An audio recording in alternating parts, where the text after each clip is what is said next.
Hi guys, നമ്മളിന്ന് സംസാരിക്കാൻ പോകുന്നത് വളരെ വളരെ ഇമ്പോർട്ടന്റ് ആയ ഒരു ടോപ്പിക്കാണ്. ഇന്ന് കുറെ ആൾക്കാർ ഫേസ് ചെയ്യുന്ന ഒരു കാര്യമാണ്. അതായത് ഞാനിപ്പോൾ പറയാൻ പോകുന്ന ഈ ടൈപ്പിലുള്ള റിലേഷൻഷിപ്പുകൾ വെറും ഒരു മാസം മുതൽ ഒരു വർഷം വരെ മാത്രമേ നീണ്ടു നിൽക്കുകയുള്ളൂ. അതായത് നിങ്ങളൊരു ബ്രേക്കപ്പ് കഴിഞ്ഞിരിക്കുകയാണ്, നിങ്ങൾ ഇതുവരെ നിങ്ങളുടെ എക്സിനെ മറന്നിട്ടില്ല, പക്ഷെ നിങ്ങൾ പുതിയ ഒരാളായിട്ട് റിലേഷൻഷിപ്പിലായി, അല്ലെങ്കിൽ ഒരു ബ്രേക്കപ്പ് കഴിഞ്ഞിരിക്കുന്ന ഒരാളെ നിങ്ങൾ ആശ്വസിപ്പിച്ച് നിങ്ങൾക്ക് അവരോട് ഇഷ്ടം വരികയും നിങ്ങൾ അവരുമായി റിലേഷൻഷിപ്പിലേക്ക് പോവുകയും ചെയ്തു. ഇതാണ് റീബൗണ്ട് റിലേഷൻഷിപ്പ്. ഇങ്ങനെയുള്ള റിലേഷൻഷിപ്പുകൾ അധികം നാൾ നീണ്ടു നിൽക്കില്ല എന്നാണ് പല റിസർച്ചുകളും പറഞ്ഞിട്ടുള്ളത്. സോ നമ്മൾ ഇന്ന് പ്രധാനമായും ഡിസ്കസ് ചെയ്യാൻ പോകുന്നത് ഇങ്ങനെയുള്ള റിലേഷൻഷിപ്പിനെ പറ്റിയാണ്. Welcome back to my channel. This is Fabin Stanley. Rebound relationship എന്ന് പറഞ്ഞിട്ടുണ്ടെങ്കിൽ ഒരാൾ ഒരു ബ്രേക്കപ്പ് കഴിഞ്ഞിട്ട് പുതിയതായിട്ട് ഒരു റിലേഷൻഷിപ്പിലേക്ക് പോകുന്നതാണ്. അതായത് ഒരു ബ്രേക്കപ്പ് കഴിഞ്ഞിരിക്കുന്ന സമയത്ത് തന്നെ അവരവരുടെ എക്സിനെ മറക്കാൻ കുറെ ട്രൈ ചെയ്യുന്നു, പക്ഷെ പെട്ടെന്ന് അവരുടെ ലൈഫിലേക്ക് പുതിയൊരാൾ വരാണ്. അങ്ങനെ ആ പുതിയൊരാളായിട്ട് അവർക്ക് ഇഷ്ടം വരികയും അവരുമായിട്ട് റിലേഷൻഷിപ്പിലേക്ക് പോകുന്നതിനാണ് റീബൗണ്ട് റിലേഷൻഷിപ്പ് എന്ന് പറയുന്നത്. ഇന്ന് കുറെ റിസർച്ചുകൾ പറയുന്നത് റീബൗണ്ട് റിലേഷൻഷിപ്പുകൾ അധികം നാൾ നിലനിൽക്കില്ല എന്നുള്ളതാണ്. ഇതിന്റെ പ്രധാന കാരണം എന്ന് പറയുന്നത് ഒരു ബ്രേക്കപ്പ് കഴിഞ്ഞിരിക്കുന്ന ഒരാൾ ഇമോഷണലി ആക്ച്വലി കൺഫ്യൂസ്ഡ് ആണ്. അയാളുടെ ഉള്ളിൽ ഒരു ലോൺലിനെസ് ഉണ്ടാവും. അതായത് ഈ ബ്രേക്കപ്പ് കഴിയുമ്പോൾ എക്സിനെ മറക്കാൻ ഇവരിങ്ങനെ കുറെ ട്രൈ ചെയ്യും. ഇത്രയും നാൾ എക്സ് കൂടെ ഉണ്ടായിരുന്നു, പക്ഷെ ഇപ്പോൾ ഇല്ലാത്തത് കൊണ്ട് തന്നെ അവർക്കൊരു ലോൺലിനെസ് ഫീൽ ചെയ്യും. അതുപോലെ തന്നെ ഇമോഷണലി കൺഫ്യൂസ്ഡ് ആയിരിക്കും. ഞാനിനി എന്താ ചെയ്യേണ്ടത്, ഞാനിനി മൂവ് ഓൺ ചെയ്യണോ, അല്ലെങ്കിൽ ഞാൻ അവർക്ക് വേണ്ടി വെയിറ്റ് ചെയ്യണോ, ഇങ്ങനെ കുറെ കൺഫ്യൂഷൻ വരുന്ന ടൈമിലായിരിക്കും പെട്ടെന്ന് ഒരു പുതിയ ഒരാളെ അവർ പരിചയപ്പെടുന്നത്. അങ്ങനെ ഈ പുതിയ ഒരാൾ ചിലപ്പോൾ ഒരു ഫ്രണ്ട്ഷിപ്പിൽ നിന്നായിരിക്കും സ്റ്റാർട്ട് ചെയ്യുന്നത്. ഇയാളെ ചിലപ്പോൾ ആശ്വസിപ്പിക്കും, എപ്പോഴും കൂടെ നിൽക്കാൻ തുടങ്ങും. ഇയാളെ വിഷമിച്ചിരിക്കുന്ന സമയത്ത് ഇയാളെ കേൾക്കാൻ അയാൾ ചിലപ്പോൾ റെഡിയാകും. ഇങ്ങനെ വരുമ്പോൾ ഓട്ടോമാറ്റിക്കലി അവരുടെ ആ ലോൺലിനെസ് ഫിൽ ആവുന്നത് പോലെ അവർക്ക് തോന്നും. അപ്പൊ ഇവർ അറിയാണ്ട് തന്നെ ഇവർക്ക് പുതിയ ഒരാളോട് ഒരു ഇഷ്ടം വരാൻ തുടങ്ങും. ആക്ച്വലി അത് ശരിക്കും ഇഷ്ടമാണെന്ന് ചോദിച്ചിട്ടുണ്ടെങ്കിൽ ഇവരിവിടെ ഒറ്റയ്ക്കാണ്, ഇവർ ഇമോഷണലി കൺഫ്യൂസ്ഡ് ആണ്. ആ സമയത്ത് ഒരാൾ കെയർ ചെയ്യുമ്പോൾ ഓട്ടോമാറ്റിക്കലി വരുന്ന ഒരു അട്രാക്ഷനെ ഇഷ്ടമായിട്ട് തോന്നും. അങ്ങനെ വരുമ്പോൾ ചിലപ്പോൾ അപ്പുറത്തിരിക്കുന്ന ആൾ പ്രപ്പോസ് ചെയ്യാം, അല്ലെങ്കിൽ ഇവർ തന്നെ പറയാം എനിക്ക് നിന്നോട് ഒരു അറ്റാച്ച്മെന്റ് വരുന്നുണ്ട്. അങ്ങനെ അവർ ചിലപ്പോൾ ഒരു റിലേഷൻഷിപ്പിലേക്ക് പോകും. ഇവിടെ നമ്മൾ മനസ്സിലാക്കേണ്ടത് അവർ ആക്ച്വലി ഇമോഷണലി കൺഫ്യൂസ്ഡ് ആണ്. അവരൊരു പുതിയ റിലേഷൻഷിപ്പിന് ഒരിക്കലും റെഡിയല്ല. പക്ഷെ പെട്ടെന്ന് ഒരാൾ കെയർ ചെയ്യുന്ന സമയത്ത് പെട്ടെന്ന് അവരുടെ ലോൺലിനെസ് കവർ ചെയ്യുന്ന ഒരാൾ വന്നു കഴിയുമ്പോൾ അവർക്ക് തോന്നുന്ന കണക്ഷൻ അവർ ആദ്യം വിചാരിക്കും ഇഷ്ടമാണെന്ന്. അപ്പൊ അവരുടെ മനസ്സിൽ ഓക്കെ ഞാൻ ട്രൈ ചെയ്ത് നോക്കണം. ബിക്കോസ് പുതിയ ഒരാൾ ചിലപ്പോൾ ഇവർ അത്രയും കെയർ ചെയ്യുന്നുണ്ടാവും. അപ്പൊ ഇവർ വിചാരിക്കും ഇയാളെന്നെ ഇത്രയും കെയർ ചെയ്യുന്നുണ്ട്, ഞാൻ വിഷമിച്ചിരിക്കുന്ന സമയത്ത് ഇയാൾ എന്നെ കേൾക്കുന്നുണ്ട്. അങ്ങനെ വരുമ്പോൾ ഓട്ടോമാറ്റിക്കലി ഈ കണക്ഷൻ ചിലപ്പോൾ റിലേഷൻഷിപ്പായി മാറാം. പക്ഷെ ഇവർ റിലേഷൻഷിപ്പിലായിരിക്കുന്ന സമയത്ത് first stage of relationship, honeymoon period. അതായത് ഫസ്റ്റ് സ്റ്റേജ് എന്ന് പറയുമ്പോൾ ചിലപ്പോൾ 1 മാസം 2 മാസം 3 മാസം ഇവർ അടിപൊളിയായിട്ട് ഹാപ്പി ആയിട്ടൊക്കെ പോകും. ആ സമയത്ത് ഇയാൾ ചിലപ്പോൾ എക്സിനെ പറ്റി അധികം ഓർക്കുന്നുണ്ടാവില്ല. എന്നാൽ പോലും ഇയാൾ ചിലപ്പോൾ ഈ പുതിയ ആളെ എക്സുമായിട്ട് പലപ്പോഴും കമ്പയർ ചെയ്യുന്നുണ്ടാവും. പതുക്കെ ഇവരുടെ ലോൺലിനെസ് മാറാൻ തുടങ്ങും. ചിലപ്പോൾ ഇവരുടെ എക്സിനെ മറക്കാം, അല്ലെങ്കിൽ ചിലപ്പോൾ ഇവരുടെ എക്സ് ചിലപ്പോൾ തിരിച്ചു വരാം. അങ്ങനെ വരുമ്പോൾ ഈ പുതിയ ആളോടുള്ള അട്രാക്ഷൻ അവർക്ക് കുറയാൻ തുടങ്ങും. അങ്ങനെ പതുക്കെ അവർ ഈ പുതിയ ആൾ അകറ്റാൻ തുടങ്ങും. അങ്ങനെ ആ റിലേഷൻഷിപ്പ് ബ്രേക്കപ്പ് ആകാനുള്ള ചാൻസ് വളരെ കൂടുതലാണ്. ഇവിടെ മനസ്സിലാക്കേണ്ടത് ആ പുതിയ ആൾ ചിലപ്പോൾ ഇയാളെ ആത്മാർത്ഥമായിട്ടായിരിക്കും സ്നേഹിക്കുന്നത്. പക്ഷെ ഈ റീബൗണ്ട് റിലേഷൻഷിപ്പിന്റെ വേറെ ഒരു ഡേഞ്ചറസ് ആയിട്ടുള്ള ഒരു ഭാഗമാണ് ഈ റീബൗണ്ട് റിലേഷൻഷിപ്പിലായിരിക്കുന്ന ആൾക്കാർ എല്ലാ കാര്യവും സ്പീഡപ്പ് ആക്കാൻ ട്രൈ ചെയ്യും. അതായത് ഇന്റിമസി കൂട്ടാൻ, അല്ലെങ്കിൽ പഴയ റിലേഷൻഷിപ്പ് പോലത്തെ ഇമോഷണൽ കണക്ഷൻ വരാൻ വേണ്ടി അവരെല്ലാ കാര്യവും സ്പീഡപ്പ് ആക്കും. അതായത് ഈ പുതിയ പാർട്ട്ണറോട് അവർ കുറേ സ്നേഹം കാണിക്കും. എപ്പോഴും അവർ വിളിച്ചുകൊണ്ടിരിക്കും, അല്ലെങ്കിൽ എപ്പോഴും ടെക്സ്റ്റ് ചെയ്തുകൊണ്ടിരിക്കും. ചിലപ്പോൾ ഇവർക്ക് കുറേ സർപ്രൈസസുകൾ കൊടുക്കും, കുറേ ഗിഫ്റ്റുകൾ കൊടുക്കാം. അങ്ങനെ കുറേ സ്നേഹവും അല്ലെങ്കിൽ ഇന്റിമസി കൂട്ടാൻ അവരെല്ലാ കാര്യവും സ്പീഡപ്പ് ആക്കാൻ ട്രൈ ചെയ്തുകൊണ്ടിരിക്കും.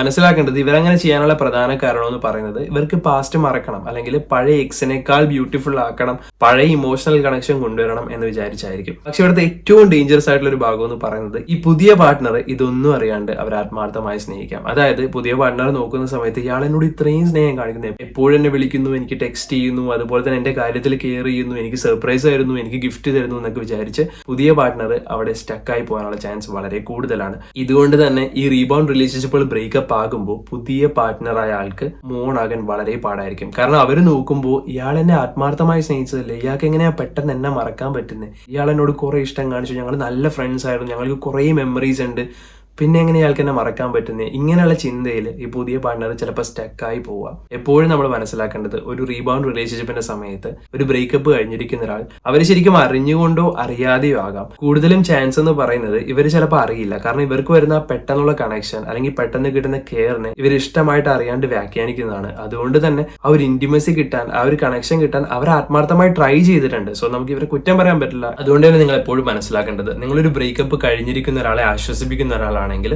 അവരുമായിട്ട് പെട്ടെന്ന് തന്നെ റിലേഷൻഷിപ്പിൽ ആവരുത്. ചിലപ്പോൾ അവർ തന്നെ പറയും ഞാൻ റിലേഷൻഷിപ്പിന് റെഡിയൊന്നുമല്ല.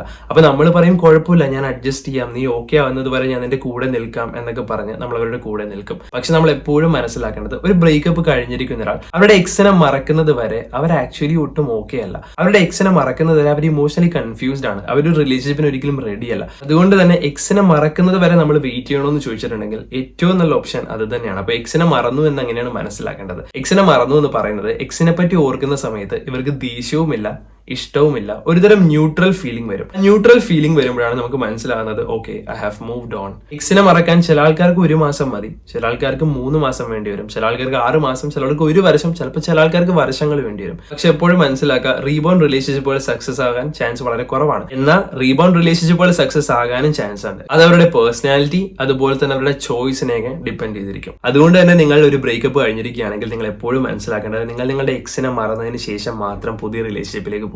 ചില ആൾക്കാർ അവരുടെ എക്സിനോട് പ്രതികാരം വീട്ടാൻ വേണ്ടി അല്ലെങ്കിൽ അവരുടെ മുമ്പിൽ വാശി കാണിക്കാൻ വേണ്ടി പുതിയ ആൾക്കാരോട് ഇഷ്ടമാണെന്ന് പറയും. അങ്ങനെ പുതിയ ആൾക്കാർ റിലേഷൻഷിപ്പിലേക്ക് ആകാനും അവർ ശ്രമിക്കും. പക്ഷെ നിങ്ങൾ എപ്പോഴും മനസ്സിലാക്കേണ്ടത് നിങ്ങൾ നിങ്ങളുടെ എക്സിനെ മറക്കാതെ നിങ്ങൾ പുതിയ ഒരാളായിട്ട് റിലേഷൻഷിപ്പിൽ ആകുന്നുണ്ടെങ്കിൽ നിങ്ങൾ ആ പുതിയ ആളോട് ചെയ്യുന്ന ഏറ്റവും വലിയ ദ്രോഹമാണ്. ബിക്കോസ് നിങ്ങൾ അറിഞ്ഞുകൊണ്ടോ അറിയാണ്ടോ പുതിയ ഒരാളെ നിങ്ങൾ ഇമോഷണലി യൂസ് ചെയ്യുകയാണ്. ബിക്കോസ് നിങ്ങൾ നിങ്ങളുടെ എക്സിനെ മറക്കാൻ വേണ്ടി പുതിയ ഒരാളായിട്ട് റിലേഷൻഷിപ്പിൽ ആവുമ്പോഴും നിങ്ങൾ മനസ്സിലാക്കേണ്ടത് നിങ്ങളെ എക്സിനെ മറന്നു കഴിയുമ്പോൾ ചിലപ്പോൾ നിങ്ങൾക്ക് ഈ പുതിയ ഒരാളോട് ഇഷ്ടം കുറയും. അങ്ങനെ നിങ്ങൾ അവർ ഉപേക്ഷിക്കുമ്പോൾ ഈ പുതിയ ആൾ ചിലപ്പോൾ നിങ്ങൾ ആത്മാർത്ഥമായി സ്നേഹിച്ചിട്ടുണ്ടാവും, നിങ്ങളുടെ കൂടെ ഒരു ഫ്യൂച്ചർ ഒരു പ്ലാൻ ചെയ്തിട്ടുണ്ടാവും. അപ്പോൾ നിങ്ങൾ തകർക്കുന്നത് അവരുടെ സ്വപ്നങ്ങളാണ്. അതുകൊണ്ട് തന്നെ എപ്പോഴും മനസ്സിലാക്കുക, നിങ്ങൾ നിങ്ങളുടെ എക്സിനെ മറക്കുന്നത് വരെ ഒരാളായിട്ട് റിലേഷൻഷിപ്പിലാകരുത്. നിങ്ങൾക്ക് വേണമെങ്കിൽ ആൾക്കാരെ ഡേറ്റ് ചെയ്യാം, പുതിയ ആൾക്കാരെ ഫ്ലേർട്ട് ചെയ്യാം, പുതിയ ആൾക്കാരെ പരിചയപ്പെടാം. പക്ഷെ ഒരിക്കലും ഒരു റിലേഷൻഷിപ്പിലേക്ക് പോവുകയോ അല്ലെങ്കിൽ അവർക്കൊരു മിക്സ്ഡ് സിഗ്നൽ കൊടുക്കുകയോ ചെയ്യരുത്. മിക്സ്ഡ് സിഗ്നൽ എന്ന് പറയുമ്പോൾ നമ്മൾ എന്തായാലും ലോൺലിയാണ്. ബിക്കോസ് ബ്രേക്കപ്പ് കഴിയുമ്പോൾ നമ്മൾ എന്തായാലും ലോൺലിയാണ്. പക്ഷെ നമ്മൾ പുതിയ ഒരാളെ പരിചയപ്പെട്ട് നമ്മൾ അവരെ എപ്പോഴും വിളിക്കുന്നു, അവർക്ക് നമ്മൾ മിക്സ്ഡ് ആയിട്ട് സിഗ്നൽ കൊടുക്കുകയാണ്, എനിക്ക് നിന്നെ ഇഷ്ടമാണെന്നുള്ള രീതിയിലുള്ള ഒരു സിഗ്നൽ കൊടുക്കുകയാണെങ്കിൽ അവർ ചിലപ്പോൾ ആ സിഗ്നൽ വഴി ഹോപ്പ് കണ്ടെത്താൻ ചാൻസ് ഉണ്ട്. എപ്പോഴും മനസ്സിലാക്കേണ്ടത് റീബൗണ്ട് റിലേഷൻഷിപ്പുകൾ ഒരിക്കലും വർക്ക് ആവില്ല എന്നല്ല ഞാൻ പറഞ്ഞു വരുന്നത്. റീബൗണ്ട് റിലേഷൻഷിപ്പുകളും വർക്ക് ആകും എന്നും റിസർച്ചുകൾ പറഞ്ഞിട്ടുണ്ട്. അതായത് ഈ പുതിയ റിലേഷൻഷിപ്പിൽ നല്ലൊരു ഇന്റിമസിയും നല്ല കമ്മ്യൂണിക്കേഷനും നല്ല ഫ്രണ്ട്ഷിപ്പും ഉണ്ടെങ്കിൽ ഇതും വർക്ക് ആവും. സോ ഇവിടെ ടെൻസ്ഡ് ആവേണ്ട ആവശ്യമില്ല. എന്നാൽ പോലും എപ്പോഴും മനസ്സിലാക്കേണ്ട ഒരു കാര്യം എന്ന് പറഞ്ഞാൽ ഒരു റിലേഷൻഷിപ്പ് കഴിഞ്ഞ് ഇനഫ് ടൈം എടുത്തതിന് ശേഷം മാത്രം പുതിയ റിലേഷൻഷിപ്പിലേക്ക് പോവാം. നിങ്ങളുടെ സംശയങ്ങളെല്ലാം നിങ്ങൾ കമന്റ് ചെയ്യുക. അതിനെപ്പറ്റി കൂടുതൽ ഞാൻ സംസാരിക്കാം, വരുന്ന വീഡിയോയിൽ ഞാൻ സംസാരിക്കാം. സോ നിങ്ങൾ ഇതുവരെ ചാനൽ സബ്സ്ക്രൈബ് ചെയ്തിട്ടില്ലെങ്കിൽ ദയവായി ചാനൽ സബ്സ്ക്രൈബ് ചെയ്യുക. See in the next video. Bye. Thank you so much.